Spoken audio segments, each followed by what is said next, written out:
سلطان علی کشتمند صدراعظم سابق افغانستان و یکی از بنیانگذاران حزب دموکراتیک خلق افغانستان بعد از 90 سال و چند ماه زندگی پربار و مشحون از افتخارات انسانی با زندگی پدرود گفت. مشکل خواهد بود صحنه سیاسی نیم قرن اخیر قرن 20 افغانستان را بدون در نظر داشته نقش عظیم و تاثیرگذار ایشان در نظر گرفت. او که زاده روستا و فرزند رنج و زحمت بود، در تمام طول عمر خود هیچگاه با ریشه و منشأ طبقاتی خود بیگانگی نکرد. او همه زندگی و تلاش‌های خود را وقف خدمت به انسان زحمتکش کرد. مردم افغانستان به یاد دارند که سلطان علی کشتمند مرد فروتن و با فرهنگ و مهربان بود، گرچه از میان ستم دیده ترین مردمان کشور ما یعنی قوم شریف هزاره سر بلند کرده بود. هیچگاه در دام نفرت قومی حتی در حرف هم نیفتاد. او بر راهی که برگزیده بود تا آخر وفادار باقی ماند و در طول زندگی پرماجرای سیاسی خود هیچگاه به آنچه معتقد بود بر راهی که می بایست در پیش گیرد پشت نکرد و همواره به آنچه درست می دانست وفادار باقی ماند و به آن با قاطعیت عمل کرد. سلطان علی کشتمند در دوران مهاجرت زندگی فرهنگی فعال داشت. با تمام موزیم ها و کتابخانه های لندن آشنایی داشت. هر آنچه را به دست می آورد مطالعه می کرد. از اوضاع جهانی اطلاع جامع داشت و در هر مورد نظر خاص خود را در جمع رفقا و دوستان ابراز می کرد. در سال 2000 میلادی کتاب 3 جلدی یادداشت‌های سیاسی و رویدادهای تاریخی را نوشت. در همین آوان سند راهنمایی نهضت میهنی را که بعدها به نام‌های دیگر من جمله نهضت فراگیر دموکراسی و ترقی افغانستان نام گرفت تدوین کرد. کانون پژوهشگران افغانستان را ایجاد کرد و با ایجاد سایت اینترنتی پژوهشگران و راه اندازی کنفرانس های با اهمیت در دانشگاه آکسفورد و هامبورگ آلمان و چندین کنفرانس در شهر لندن فعالیت های گسترده را سازمان داد. رفقایی که سازمان‌های پیرو اندیشه‌های بنیادی حزب دموکراتیک خلق افغانستان را ایجاد کردند، همواره از مشوره‌ها و راهنمودهای ایشان مستفید می‌شدند. زنده یاد سلطان علی کشتمند در سالهای اخیر به پژوهش درباره تاریخ افغانستان مبادرت ورزید. او با استفاده از تجاربی که در پرتو حوادث نوین جهانی کسب کرده بود و با استفاده از مطالعات گسترده خویش در آخرین روزهای حیات خود کتاب 3000 صفحه‌ای را که در 10 جلد تنظیم شده است به پایان رسانید که به زودی از جانب فرزند برومندشان اسپارتاک کشتمند که در بخش فنی او را یاری می‌رسانید منتشر خواهد شد. زنده یاد کشتمند دین را که مادر وطن به عهده‌اش گذاشته بود با سربلندی و افتخار تا حد توان به انجام رسانید و با اطمینان میتوان گفت که شخصیت و نام با عظمتش در بارگاه تاریخ پرتلاطم کشور طوفان زده ما با درخشش جاودانه خواهد ماند. یاد و خاطره این فرزند برومند و صدیق مردم افغانستان گرامی باد.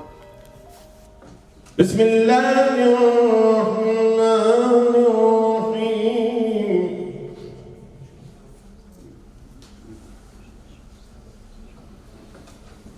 الحمد لله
وصدق رسوله النبي الأمين الكريم، ونحن على ذلك من الشاهدين والشاكرين، والحمد لله رب العالمين. ربنا تقبل منا إنك أنت السميع العليم، واهدنا إلى الحق وإلى طريق المستقيم ببركة ختم القرآن العظيم. واعف عنا يا كريم، واغفر لنا ذنوبنا بفضلك وجودك وكرمك يا أكرم الأكرمين ويا أرحم الراحمين. اللهم نور قلوبنا بالقرآن، وزين أخلاقنا بالقرآن، ونجنا من النار بالقرآن، وادخلنا في الجنة بالقرآن. اللهم عجل في فرج مولانا صاحب الزمان بالقرآن. اللهم اشف مرضانا بالقرآن، وارحم موتانا بالقرآن، وسلم مسافريننا بالقرآن. اللهم اجعل القرآن لنا في الدنيا قرينا، وفي القبر مونسا وأنيسا، وفي القيامة شافعا وشفيعا، وللخيرات كلها دليلا. اللهم افتح لنا بالخير، واختم لنا بالخير، واجعل عواقب أمورنا وأمور المؤمنين الحاضرين خيرا، بحق سورة المباركة الفاتحة قبل الصلاة على محمد وآل محمد. دوستان محترم، محفل ما تا ساعت 6 ادامه دارد. بخش دوم ما بخش کتابه ها و یا یادواره هاست که بعد از این شروع میکنیم. کسانی که علاقه داشته باشند بشنوند لطفاً پس جاهاتون تشریف برید، و اگر کسانی با معذرت بسیار معقول خداحافظی بکنند، بسیار ممنون از تشریف آوری شما.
بخواب آرام بخواب تو زیستن را و آدمانه زیستن را و زمین میهنت کشتی و کشتمند شدی.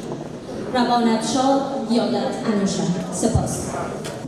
آقای وایزی که از سویدن تشریف آوردند به همین مناسبت از دوستان بسیار خوب جناب کشتمند هست. نخست خدمت خانواده عزیز و ارجمند و ارزشمند مرحوم کشتمند تسلیت عرض میکنم به برادران با عزتشان و خانواده محترم و وفادار و بردبارشان و همینطور به همه همرزمان و رفقا و همفکران و تمام مردم افغانستان. خب قطعا همونطور که جناب دکتر گفتن، جناب دکتر رحیمی سخن گفتن در 5 دقیقه یا 4 دقیقه اون هم بر محور یک شخصیتی که یک تاریخ را ساخته بسیار سخت است، اما من سعی میکنم بسیار کوتاه از یک زاویه ببینیم به شخصیت مرحوم کشتمند. من معتقد هستم که کشتمند قبل از هر چیزی، یعنی ایشان درست است که دولت مرد بود، مدیر بود، مبارز بود و در واقع عدالت‌خواه بود و یک سیاست مرد بود، اما همه اینها در واقع بازتابی از یک شخصیت معنوی و فکری ایشان بود و اونم که ایشان را ما به عنوان یک روشن فکر میشناسم و کشتمند کسی بود که این را به عنوان یک الگو نشان داد به ما. او تا آخر بر سر معیارها و ارزش‌های اخلاقی ایستاد، پاک زیست و درخشان از جمع ما به ابدیت پیوست. تشکر.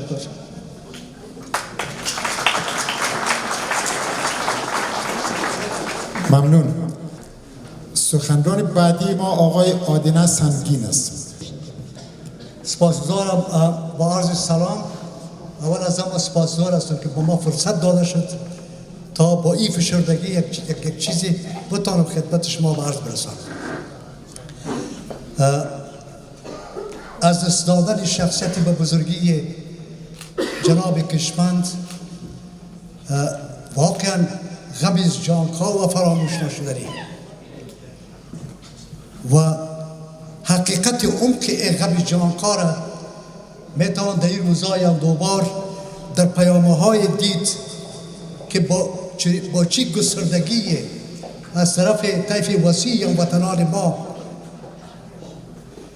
با ای که من در جمله یک تعداد از یاران قدیم رفیق کشتمند پیام را تنظیم کرده ایم، از این طریق هم میخواهیم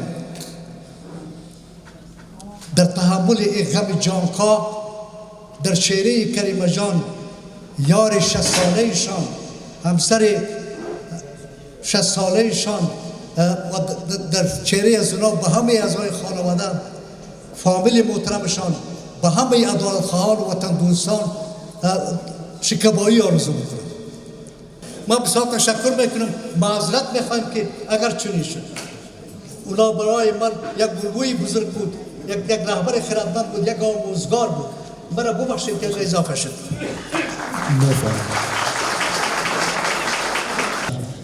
خانم راحله صدیقی. بعد از خانم راحله صدیقی آصف جان معروف همسینفی محترم ما، نوبت شماست. مرگ اگر مرد است آید پیش من، مرگ اگر مرد است آید پیش من، تا کشم خوش در کنارش تنگ تنگ. در گذشته صدر اعظم یکی از دهه‌های دموکراسی افغانستان ضایعه بزرگ برای ملت و جامعه عدالت‌خواه کشور است. برای من جای سعادت و افتخار بود که همراه با برادرم پوهان دکتر محمد داوود راوش در جریان سفر وی به لندن توفیق دیدار با ایشان، شنیدن صحبت‌های ارزشمندشان و بهره‌مندی از دعوت صمیمانه و با محبتشان نصیبم گردید. در آن دیدار با انسان فروتن، صادق اندیشمند روبرو شدم. ویژگی هایی که کمتر در عرصه قدرت دیده می شود. روحشان شاد، یادشان جاودان و گرامی باد.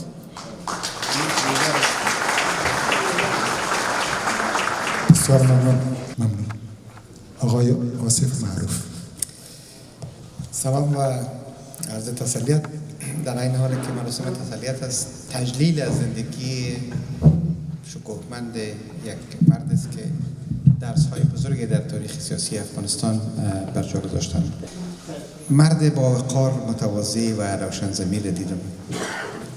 یک سیاستمداری که سالها در عالی‌ترین مقام دولتی یک کشور کار کرده بودند، اما اکنون در یک آپارتمان دولتی یک زندگی با قناعت و مناعت و شرافت را در پیش داشتن و زندگی میکردن و هی پای هم کریمه جان هم کشمن صاحب از کلکین به بیرون نگاه میکردن. یک بار متوجه شدم که من نگران شدم که چی را نگاه میکنن. گفت آصف جان باید اعتراف کنیم که ما منتظر این پسر خود هستیم که تاکسی میکنه و وقت ناوقت میایه. همین محلی ما امن نیست و ما نگران میشیم کمی دیر اگه میایه.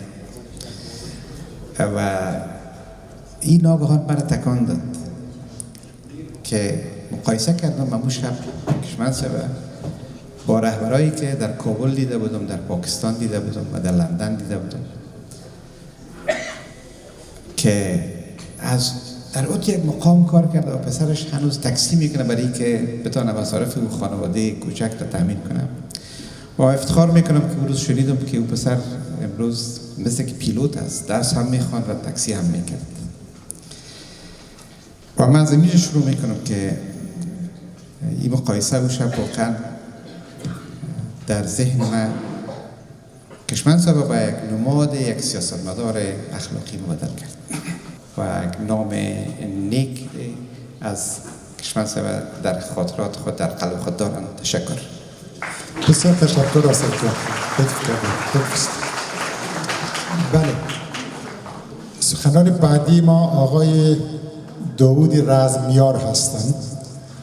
تا که آقای رزمیار تشریف میارن و ذهناً آمادگی میگیرن، ما هم یک از خاطرهای رفتار آقای کشمن با افراد غیر حزبی خدمت شما عرض میکنم. اولین باری که جنابشان دیدیم در دوران صدارت بود، سال 1992 بوده باشه یا 91. پیشنهادی را از وزارت صحت عامه باید ما از ریاست جمهوری یا از صدارت امر میگرفتیم.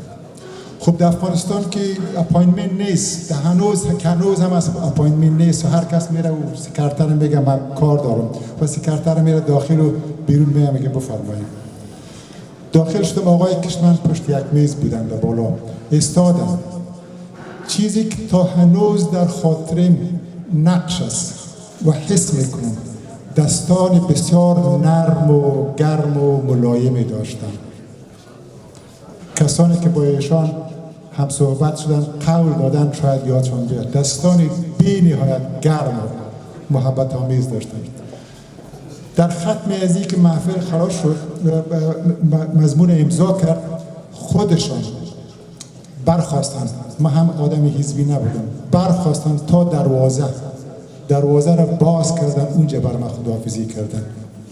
اونجاست که حرفایی که آقای معروف گفتن بله ما هم اونجا تجربه کردم و از اوج انسانیتشان در اونجا نوروز دیدم. ممنون. آقای رزمیار. سلام خدمت تک تک از حاضرین در مجلس. بسیار دشوار است دوستی، برادری، رفاقت 60 ساله را در 3-4 دقیقه دقیقه امور 6 دقیقه نگفتم. واقعا هنر میخوایم. از قبل معذرت میخوایم شاید توانمندی را نداشته باشم، ولی بسیار مختصر به یکی دو مطلب اشاره میکنم. رفیق کشمن آموزگار ما بود، معلم بود، راهنمای بسیار با درایت بود. هزاران روشن فکر افغانستان مسئول کار و زحمت رفیق کشمن بودن. یک شخصیت شناخته میشن که همیشه این نام دیگه جاودانه مشعلش بروزان باقی خواهد ماند. تشکر. بسیار تشکر. ممنون.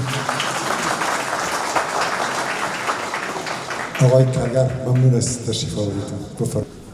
درنو دوستانو،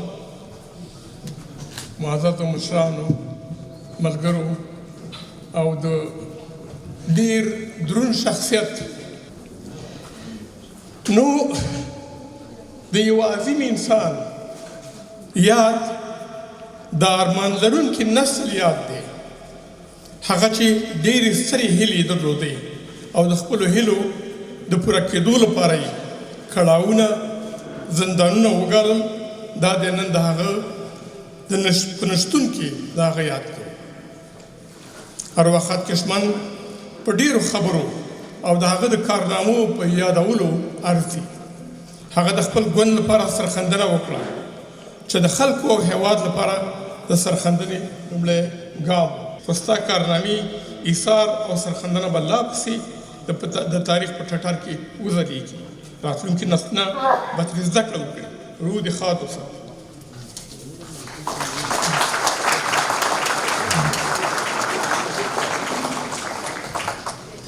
ډیره مننه جناب کارگر صاحب. سخنران بعدی ما آقای رضا واثق هستند.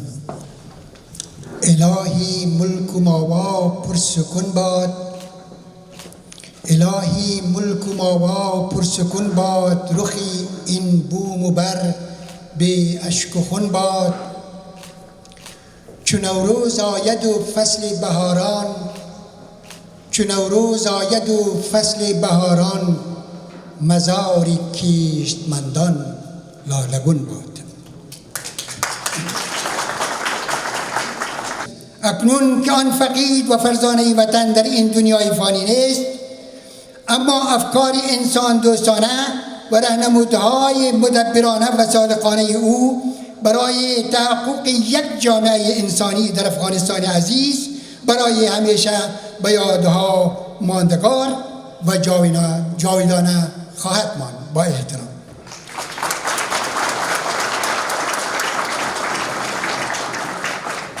از خانم وحیده زلمی. دوستان گرانقدر،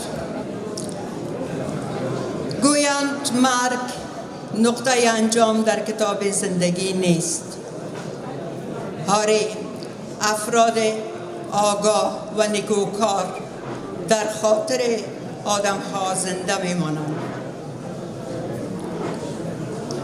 محترم کشتمند از زمره اشخاصی است که با اخلاق نیکو، کارکردهای شایانش در خاطر رفقا، دوستان زنده خواهد ماند و زحمتکشان کشور یادش را همیشه گرامی خواهند داشت.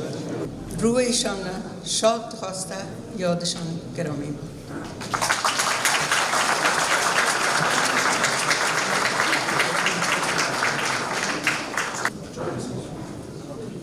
تر هر څه نه وړاندې د افغانستان د خلق دیموکراتیک ګوند د سیاسي بیرو غړي، د افغانستان د دیموکراتیک جمهوریت صدر اعظم او د افغانستان د خلقو د دیموکراتیک ګوند د بنسټ ایښودونکي ملګري سلطان علي کشمن د مړینې له کبله د هغه غمځپلې کورنۍ، دوستانو، ملګرو او ټولو هیوادوالو ته خپلې ډاډګرنې او خواخوږۍ وړاندې کوم. نو وایم که رفیق کشمند عزیز، راهت پر رهرو باد، روحت شاد و آرمان‌هایت پیروز باد.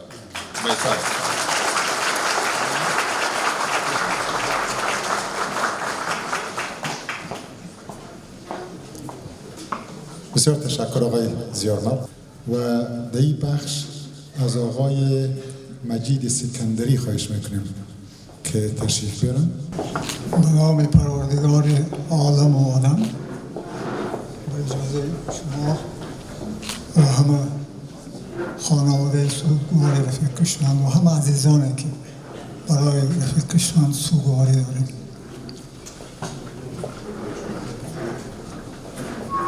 من در مورد رفیق کشمند زیاد حرف نمیزنم، بخاطر اینکه رفیق کشمند صدر اعظم کمبدیل در تاریخ افغانستان حتی بی‌بدیل بودن، شخصیت متفکر، اقتصاددان کمبدیل و در سطح کشور ادارچی بی‌نظیر و سیاستمدار بسیار مدبر بودن در هیچ شکی نیست. این قضایا را سایر دوستان با تفصیل گفتن و شاید در آنان رفیقای بودن. من فقط احساس شخصی خودم میخوام در رابطه با رفیق کشمن عرض کنم عزیزای خود.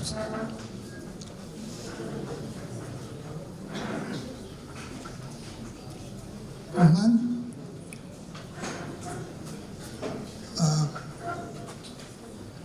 ایشان را در اولین ملاقاتی که دیدم تو احساس کردم که من با یک آدم مهربانتر از برادری بزرگ خود مواجه هستم.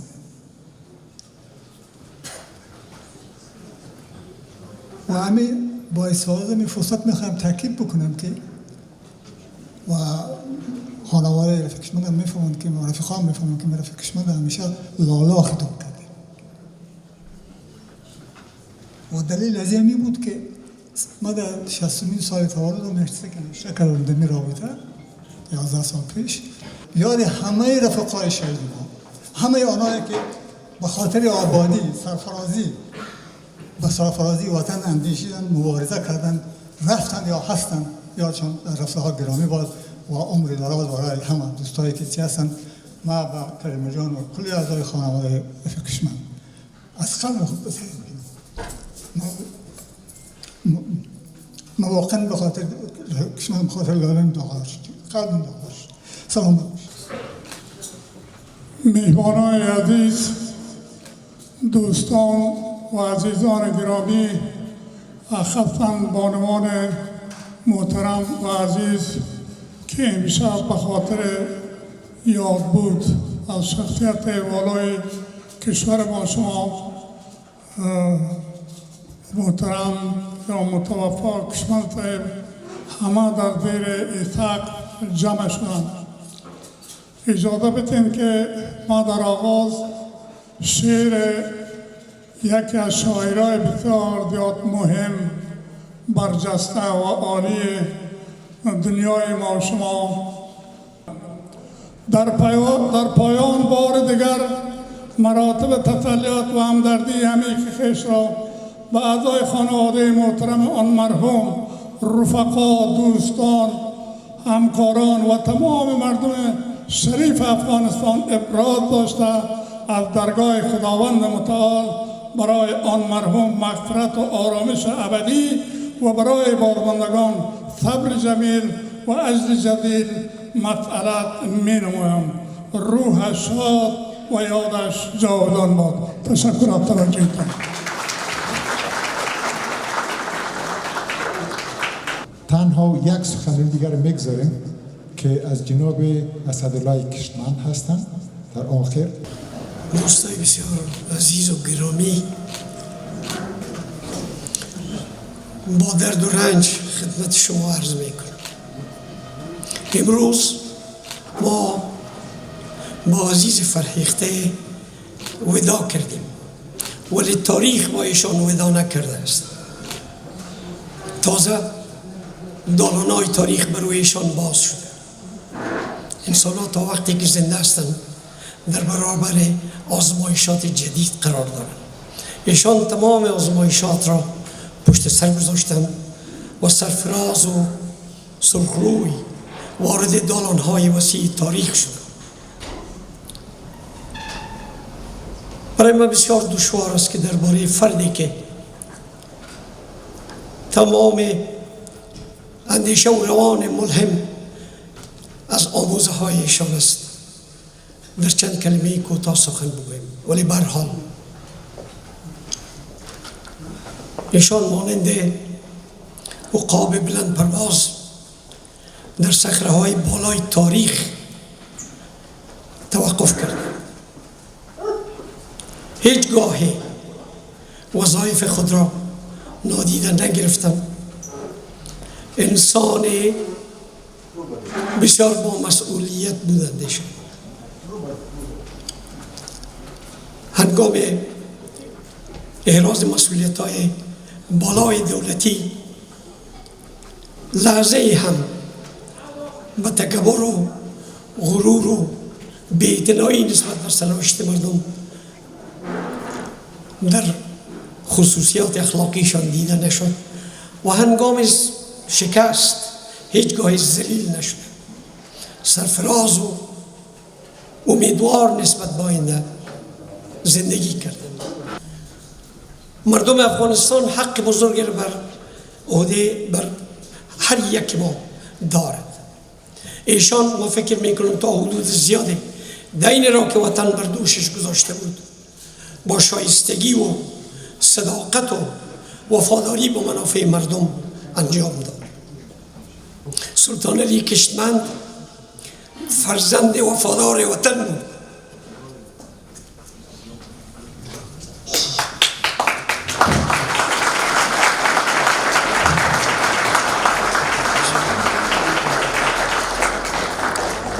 سلطان علی کشتمند با مادر وطن هیچگاه بی‌اعتنایی نکرد. وظایف خود را انجام داد. فاتحانه با این زندگی ودا کرد. روان شاد باشه.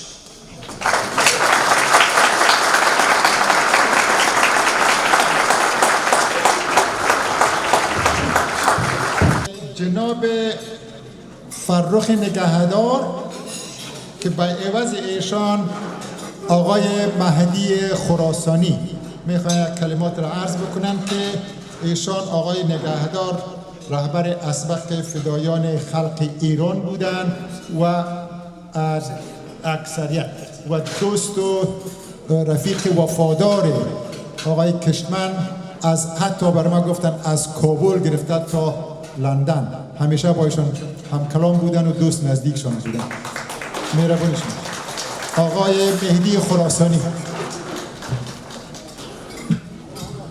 با تشکر در سوگ رفیق سلطان علی کشتمند یار دیرین زحمتکشان افغانستان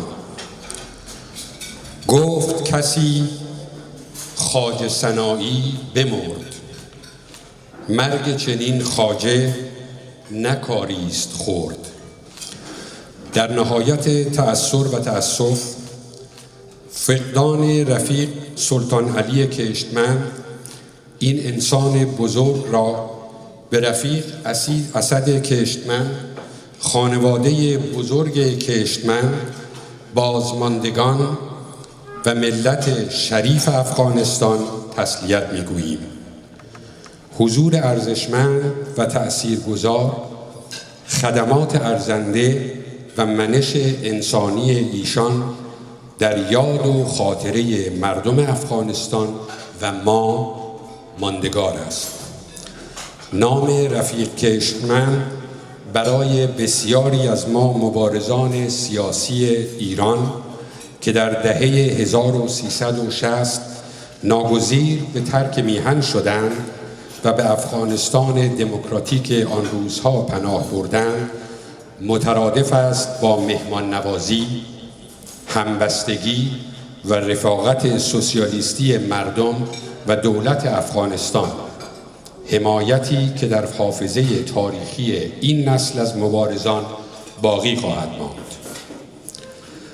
رفیق کشتمند یکی از طوفانی‌ترین و دشوارترین دوره‌های تاریخ افغانستان در آن به عرصه مبارزه پا گذاشت، مصائب و دشواری‌های بسیاری را با اراده آهنین پشت سر گذاشت و در راه نجات کشور و مردم هرگز درنگ نکرد و دچار تردید نشد.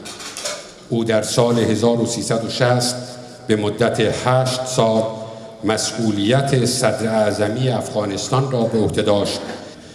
رفیق کشتمند که نام خانوادگی خود را به نشانه پیوند و تعلق به کشاورزان زحمتکش کشورش برگزیده بود، به عنوان مبارزی خستگی ناپذیر برای عدالت اجتماعی، برابری و پیشرفت افغانستان در یادها خواهد ماند.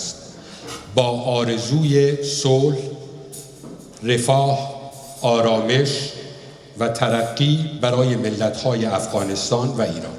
متشکرم.